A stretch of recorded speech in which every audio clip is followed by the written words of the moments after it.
السلام علیکم۔ بسم اللہ الرحمن الرحیم۔ قتل حسین اصل میں مرگ یزید ہے۔ اسلام زندہ ہوتا ہے ہر کربلا کے بعد۔ کربلا کا واقعہ گزر جانے کے بعد جب یزید کو ہر طرف سے لعن طعن ہوئی اور ہر کوئی مظلوم حضرت حسین رضی اللہ تعالیٰ عنہ کے بے گناہ قتل پر ظالم یزید کو برا بلا کہنے اور بولنے لگا، اور ہر طرف سے امام زین العابدین اور سید زادیوں کی رہائی کے لیے آواز بلند ہونے لگیں، تو یزید نے امام سجاد کو بلایا اور پوچھا کہ میں قیدیوں کو رہا کرنا چاہتا ہوں، آپ اس بارے میں کیا کہتے ہیں؟ امام سجاد نے فرمایا کہ میں شریک الحسین سے مشورہ کر کے بتاؤں گا۔ ناظرین، پھر امام سجاد نے حضرت زینب سے مشورہ کرنے کے بعد یزید سے کہا کہ ہماری کچھ شرائط ہیں، تو یزید نے امام سجاد سے کہا کہ اپنی شرائط بتائیں، تو امام سجاد نے یزید سے کہا کہ ہمارا لوٹا ہوا مال واپس کریں، ہمارے شہید افراد کے مبارک سر ہمارے حوالے کریں۔ ناظرین، یزید نے تمام شرطیں مان لیں، لیکن جب یزید کی بہن امالہ کو اس معاہدے کا علم ہوا تو شیطان صفت عورت غصے سے لال ہو گئیں اور کہا کہ قیدیوں کی شرطوں پر معاہدہ کیسے ممکن ہے؟ ناظرین، اس عورت نے تمام اہل شام کی عورتوں کو اپنے محل میں جمع کیا اور حضرت زینب اور تمام سید زادیوں کو بھی اپنے محل میں بلوایا۔ ناظرین، یزید کی بہن امالہ نے کھڑے ہو کر تمام شام کی عورتوں کے سامنے تکبرانہ انداز میں حضرت زینب کو مخاطب کر کے کہا کہ اس محل کی دیواریں آسمان تک پہنچی ہوئی ہیں اور اس کا مالک عزت مآب الیزید ہے، جس کی حکومت مشرق سے مغرب تک پھیلی ہوئی ہے، اس کے خزانے چاندی ہیرے جواہرات سے بھرے ہوئے ہیں اور جس پر اللہ بھی راضی ہے، تبھی تو تم پر یزید کو فتح ملی ہے۔ اس کے بعد شام کی عورتوں کی طرف دیکھ کر اس نے حضرت زینب سے کہا کہ تم بتاؤ تم کون ہو؟ اس پر حضرت زینب نے جلال بھرے لہجے میں کہا کہ میں تیری بات سن لی ہے، مگر تو نے ابھی تک میرا مکمل تعارف نہیں پایا، لیکن تمہارا تعارف یہی ہے کہ تم حسین کے قاتل یزید کی بہن ہو۔ میرے بھائی نے ہی نبی کریم صلی اللہ علیہ وآلہ وسلم کے خاندان کی عورتوں کو ناحق اسیر بنایا اور تم بھی باعزت ہونے کا دعویٰ کرتی ہو۔ تم جس بھائی کی مشرق و مغرب تک حکومت پر اترا رہی ہو، سن لو، میرے رب کی حکومت پوری کائنات پر ہے۔ تم نے سچائی تو سن لی، لیکن میرے جد امجد پوری کائنات کے مالک و خالق کے محبوب ترین نبی صلی اللہ علیہ وآلہ وسلم ہیں۔ ناظرین، حضرت زینب نے اس ملعون عورت کو مزید کہا کہ تم جس دولت پر اترا رہی ہو، میرے خدا کے سامنے نبی کریم صلی اللہ علیہ وآلہ وسلم کے گھرانے کی ایک فرد کے ایک سجدے کے برابر بھی نہیں، جو کہ خود دنیا کے تمام خزانوں کا مالک ہے، اور یہ محل جس پر تم کو فخر ہے، رب کائنات جلد ہی اس کو مٹی کا ڈھیر بنا دے گا۔ اس کے بعد حضرت زینب رضی اللہ تعالی عنہا نے آسمان کی طرف ہاتھ اٹھا کر اللہ پاک سے دعا کی کہ اے رب کائنات، ہم تجھ سے راضی ہیں، تو بھی ہم سے راضی ہو جا۔ اس کے بعد محل میں موجود تمام شامی عورتوں نے حضرت زینب کے حق میں آواز بلند کی، اور حضرت زینب نے یزید کی بہن کو کہا کہ اب بتا، ہم قیدی ہو کر بھی جیت گئے اور تم جیت کر بھی ہار گئے۔ اس کے بعد اہل بیت کے تمام لوگ شان و شوکت سے محل سے روانہ ہوئے۔ دوسری روایت میں ہے کہ یزید نے اپنی اسی بہن، جس کا نام امالہ تھا، اس سے شادی کرنے کے لیے اسلام کے اصولوں میں تبدیلی کرنے کی کوشش کی، جس کی مخالفت پر اس نے حضرت حسین رضی اللہ تعالی عنہ کے قتل کو جائز قرار دینے کے لیے 70 علماء دین سے فتویٰ لے کر حضرت حسین کو کربلا میں شہید کروایا۔ ناظرین، یہ قصہ تاریخ کا ایک باب ہے، اس قصے میں کتنی صداقت ہے اللہ ہی بہتر جانتا ہے۔ آئیے اب مستند روایت سے یہ جاننے کی کوشش کرتے ہیں کہ حضرت حسین رضی اللہ تعالی عنہ نے یزید کی بیعت کیوں نہیں کی تھی۔ حضرت حسین رضی اللہ تعالی عنہ نے اس ثابت قدمی کی مثال دکھائی، آپ کو ڈرایا دھمکایا گیا، آپ اور آپ کے ساتھیوں کو کئی دنوں تک بھوکا پیاسا رکھا گیا، حتیٰ کہ آپ اور آپ کے تقریباً تمام تر خاندان اور ساتھیوں کو بے دردی سے شہید کیا گیا، مگر آپ نے باطل کے ساتھ کسی مداحنت سے کام لیا اور نہ یزید کی بیعت کے لیے راضی ہوئے۔ سوال یہ ہے کہ یہ سب مشکلات، تکالیف اور قربانیاں انہوں نے کس مقصد کے لیے دیں؟ کہ آپ تھوڑی مداحنت، نرمی اور سمجھوتا کر لیتے تو اچھا نہ ہوتا؟ یہ خیال عموماً لوگوں کے ذہنوں میں پیدا ہوتا ہے۔ آئیے اس پر بات کرتے ہیں۔ کچھ لوگوں کا خیال ہے کہ حضرت حسین رضی اللہ تعالی عنہ اپنی خلافت قائم کرنا چاہتے تھے،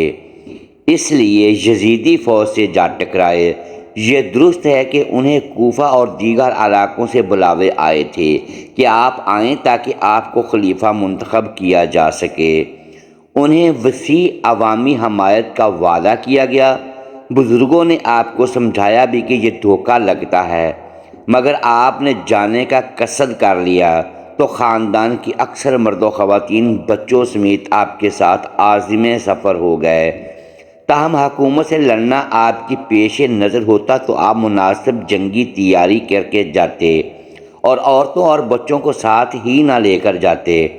جلدی وہاں پہنچے، جس پر حضرت حسین رضی اللہ تعالی عنہ کو پتہ چلا کہ حکومت کے ظلم و ستم کے خوف یا لالچ دیے جانے کے باعث لوگ آپ کا ساتھ دینے سے پہلو دہی کر رہے ہیں، تو آپ نے واپسی کا ارادہ کیا۔ تاہم آپ کو واپس آنے کی اجازت کو اس بات سے مشروط کیا گیا کہ آپ یزید کی بیعت کر لیں۔ آپ مگر ایسا کرنے سے متعمل تھے۔ آپ نے مذاکرات کاروں کو یقین دلانے کی کوشش کی کہ میرا حکومت سے لڑنے یا حکومت حاصل کرنے یا آئندہ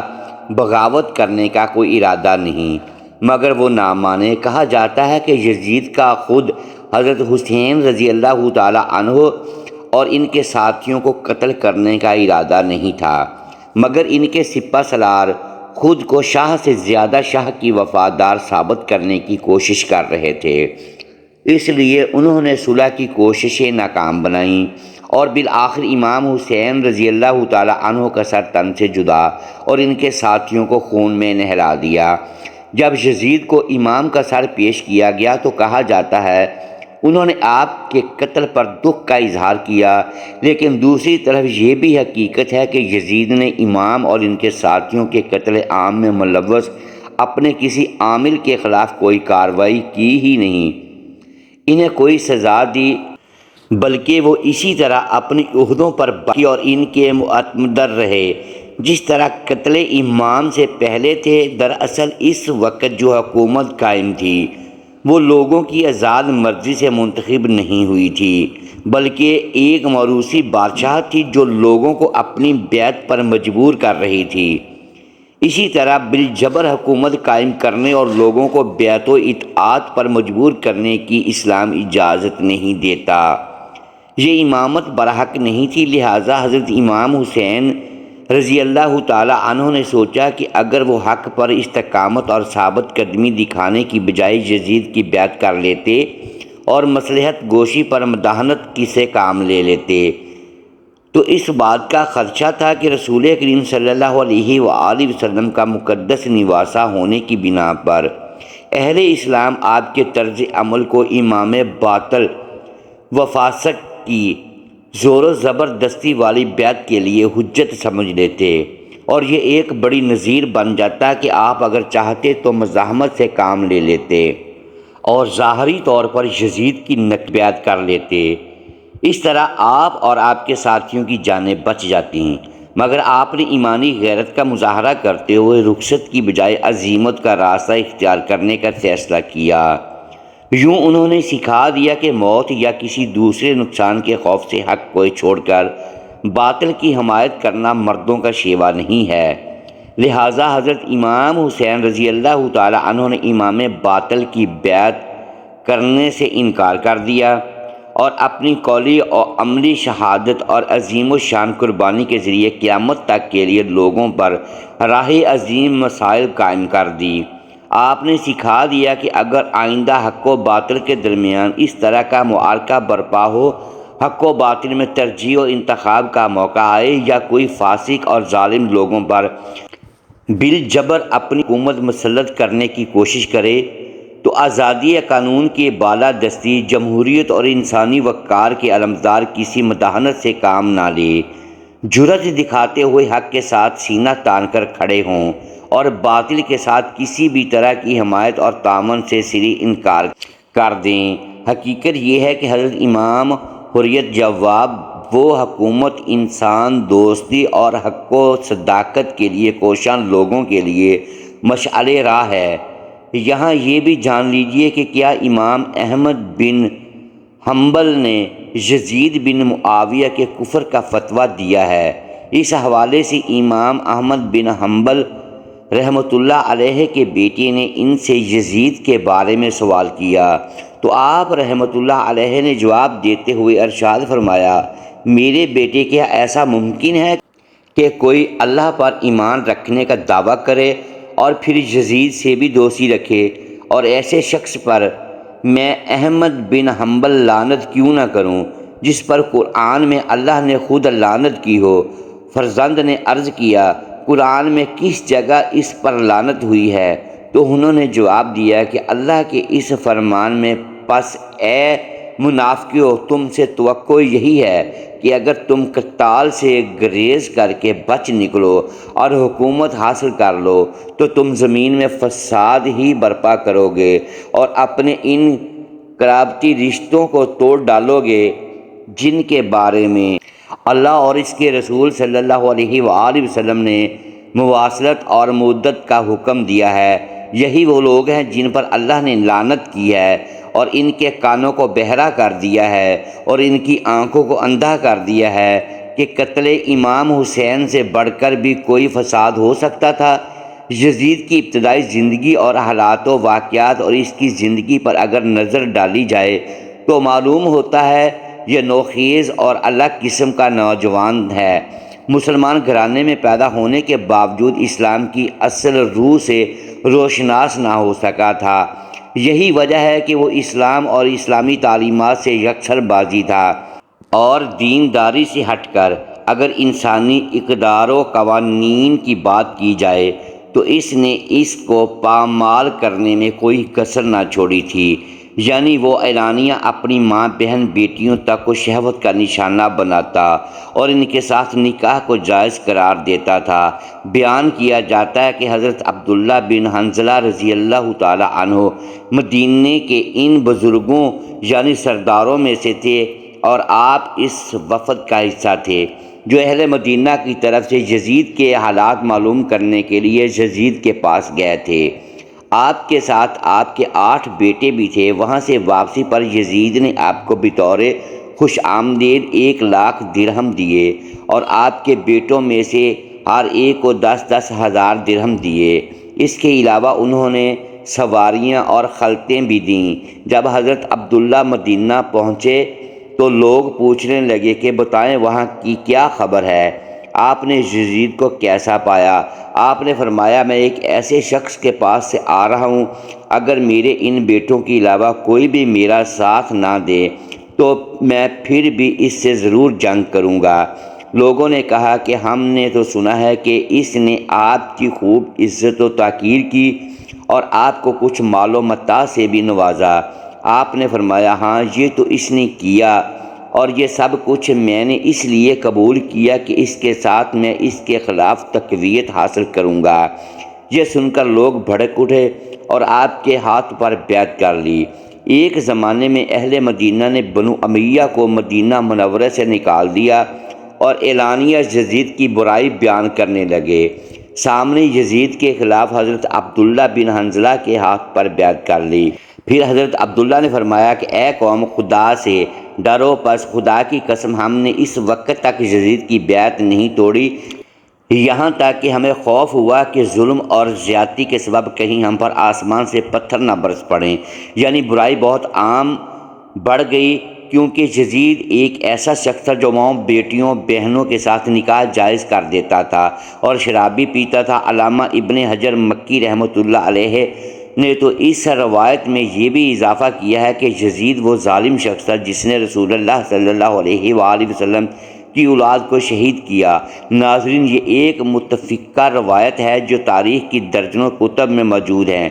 اور اس کے مطابق حضرت عبداللہ بن حنظلہ رضی اللہ تعالی عنہ نے یزید کے ذہنی افکار کی بڑی وضاحت سے بیان کیا، یعنی ہر عقل و شعور رکھنے والا آدمی بآسانی یہ سمجھ سکتا ہے